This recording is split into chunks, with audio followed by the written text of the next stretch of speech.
Happy Halloween!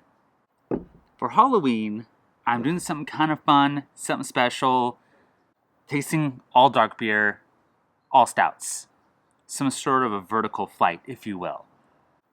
These were brewed a very long time ago, and I thought stouts scream Halloween to me, I guess, as a beer that can be related to it. So before we get to it, though, I did want to wear a costume. I don't have a go-to costume that's in my closet that, you go to a party, you just have it forever, and you go, I don't know what to be this year, I'll be a skeleton again, or whatever. Sarah was a deer one year. All I could find were her antlers. So this is my costume for this video. They're a little Ewok-ish, but that'll do. I also have something kind of cool. I haven't used it for the tasting video yet, but I thought I would do it this time. So let's get these over here. This I got a couple years ago. It's a little tasting flight board. I got it at the Quail Hollow Golf Club, and I went to the PGA Championship. I got cups, little flight cups to go with it, unopened. I'm not gonna wash the glasses out. I'm just gonna go for it. Pretty cool. I should use this more often. The beer. We have a Foreign Extra Stout number 1, as I called it. Foreign Extra Stout number 2. I have a stout that just says stout from 2015 and a stout from 2016.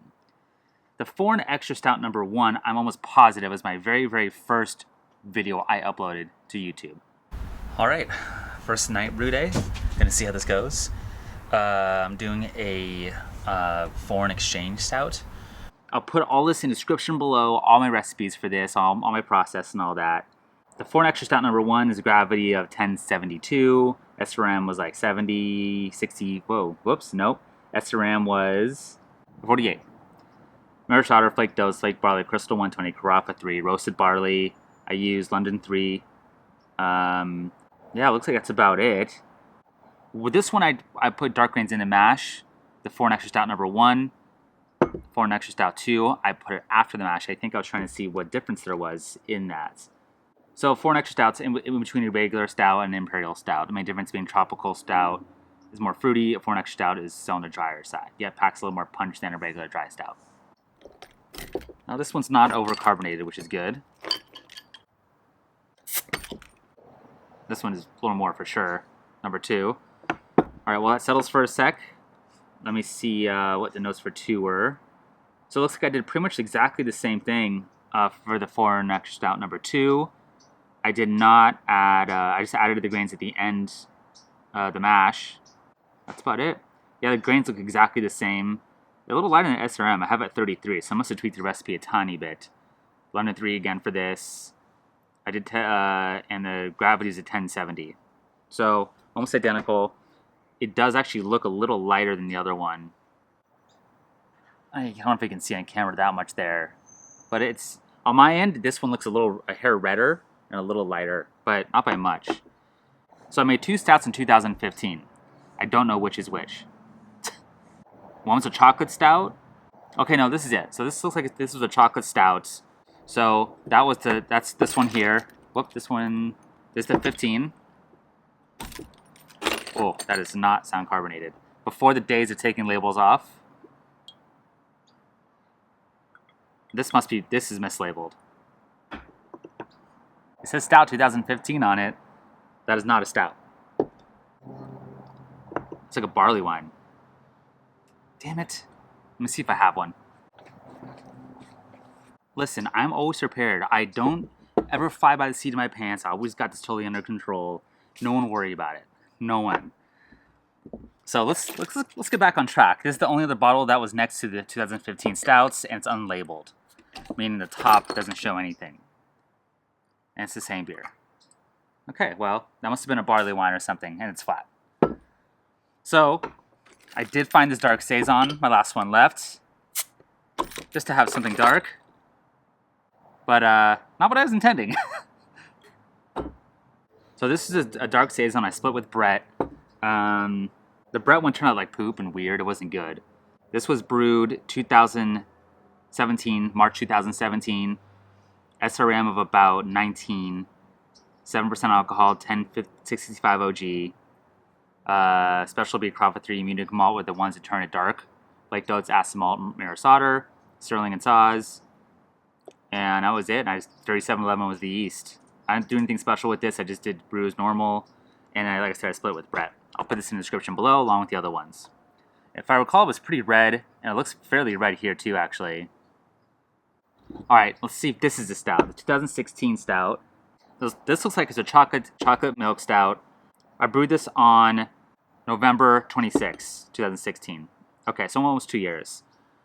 Lactose, 10 minutes left in the boil. I won't go through the whole recipe, but it's, Crawford 3, Crystal 90, Special B, all that normal stuff. I added 1.75 ounce cocoa nibs, not soaked in vodka first. And they were fresher this time, if I recall, than the cocoa nibs I got. It was from a brewery. So, let's do it. Please be the right one. Okay, that looks like a stout at least. Alright. Move all these out of the way. So, number 1. This is the Foreign Extra Stout number 1. Definitely on the astringent side. Maybe slightly oxidized and burnt. That's sort of how with the flavors on it. But yeah, it's pretty good. Nose is nice and roasty.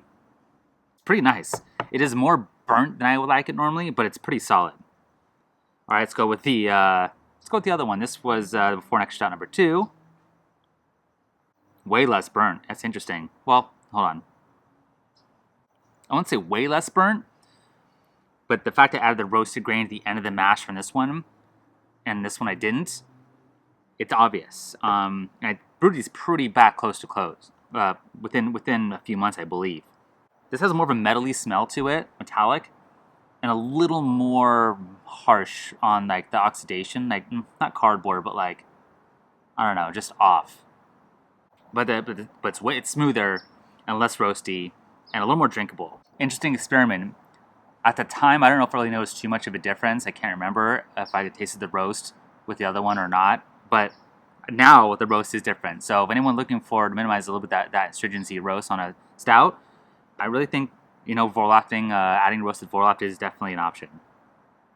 The dark saison, that is really unique. I cannot pinpoint what that tastes like. Raisins, but dates more, probably more dates. Fruity, like a plum. Considering it actually wasn't that cold, it tastes really good. Wow, it's really nice, really dry, nice bite to it. Nice maltiness, really, really lovely beer, man. I remember liking this when I made it, but it has aged really, really well. It's really well-rounded and smooth, no off flavors. It doesn't have that Belgian-y saison thing I'm not a fan of. It's really well made. Man, the fruit on that is crazy. It's really cool. All right, let's go with this stout here, 2016 chocolate stout. Way more musty in the smell than the other ones. I don't know if it's my glass being musty, but none of it had that smell on it. But it smells like dust. Whoa. I think it's just, that dust smell I think it's that cocoa powder smell. It's not that good chocolate, it's that like dusty, like harsh chocolate smell. Because the taste has the chocolate. And a lot less dusty. The chocolate level on that's actually really, really good. That percent, I think, works really well for this. Well, that musty smell is definitely rough. What I'm going to do is dump this out, because I don't care. Put this into it and see if it's my glassware or not. I think this glass had some dust in it that threw it off, because it definitely smells better pouring into here. So starting from scratch. Yeah, that's way better. The chocolate there is great. Held up lovely over time. Roast is minimal. It's smooth. It's definitely on the beefier side, the lactose side. It's really, really well rounded. Man, you let these puppies age sometimes, and it can do well. Now, for those who follow my channel, you've been seeing me doing really old homebrew. That's like 6, 7 years old in that range, 5 years, and that stuff can get real problematic, especially staying in heat. These all were in heat, so the fact that these for the most part just stayed really good and not only stayed good, got better, is crazy. I found that dark beer does get better over time. Just the complexity of the dark roast or the malt in that changes for the better. I've heard people get like sherry-like flavors with their dark stuff. I don't know if you guys experience that as well, I don't know, it definitely can fluctuate and change and get better. So this is great.